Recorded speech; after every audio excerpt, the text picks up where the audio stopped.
National highway 33 एक भूतिया highway है। कई लोगों ने यहाँ पर भूत प्रेत को महसूस किया है और यहाँ काफ़ी दुर्घटनाएं भी घटी हैं। आज की हमारी कहानी शुरू करने से पहले अगर आपने हमारे चैनल को सब्सक्राइब नहीं किया है तो सब्सक्राइब कर लें, और अगर आपके पास भी कोई कहानी है तो हमें मेल कर दीजिए। आज की हमारी कहानी हमारे एक सब्सक्राइबर मित्र राजेश शर्मा जी ने भेजी है। आगे की कहानी मैं राजेश जी की ज़ुबानी आपको सुनाऊंगा। रात के करीब 2 बज रहे थे। मैं और मेरी पत्नी हमारे रिश्तेदारों के घर से अपने घर जाने के लिए निकल रहे थे। हमारे रिश्तेदारों ने कहा कि रात बहुत हो गई है और रास्ते में वो भूतिया हाईवे NH-33 भी पड़ता है, इसलिए आज की रात आप यहाँ पर ही गुजार लें और सुबह होते ही घर के लिए निकल जाना।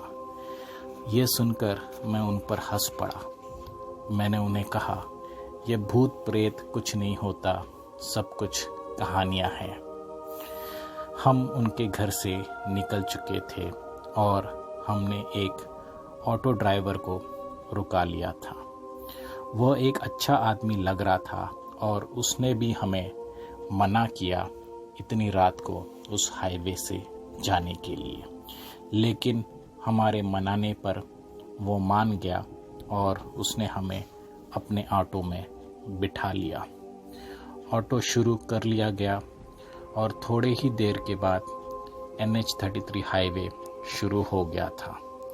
उस वक्त रात के 3 बज गए थे और 3 बजे होने के कारण हाईवे एकदम ही वीरान था और वहाँ पर ना कोई गाड़ियाँ चल रही थी, ना वहाँ पर कोई लोग थे। पहले तो सब कुछ एकदम सामान्य था, लेकिन कुछ देर के बाद उस रिक्शा ड्राइवर ने बीच हाईवे पर ऑटो को रोक दिया और वह अचानक से पीछे मुड़कर हमें घूर घूर के देखने लगा।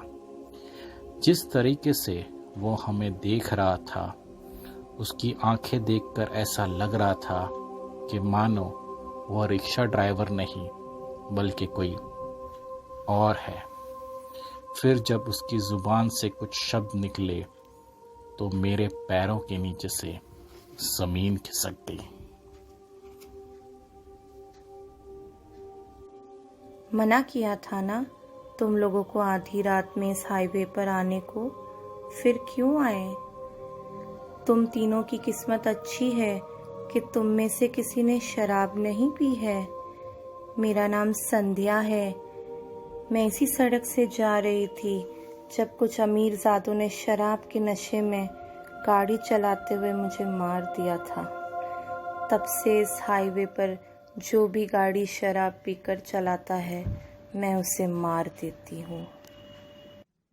इतना कहते ही वो ऑटो ड्राइवर नॉर्मल हो गया, मानो जैसे वो आत्मा उसके शरीर से जा चुकी है। उसने कहा, साहब क्या हुआ, आप इतने घबराए क्यों हैं? मैं समझ गया था।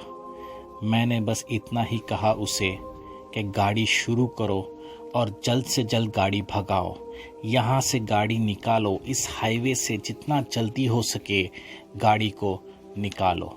फिर जब हम उस हाईवे से निकल चुके थे तब मैंने उस ऑटो ड्राइवर को पूरी बात बताई, जिसे सुनकर वह भी एकदम हैरान हो चुका था।